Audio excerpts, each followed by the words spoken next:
Hi guys, welcome to another tutorial. First of all, like and subscribe to my YouTube channel and press the bell icon for more updates. Then we are going to start a new video.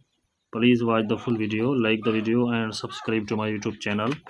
How to make a designing shape on Pixel Lab easily.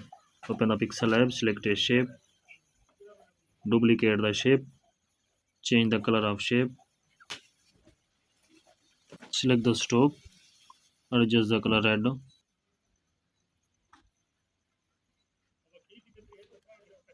select the texture, go to the gallery,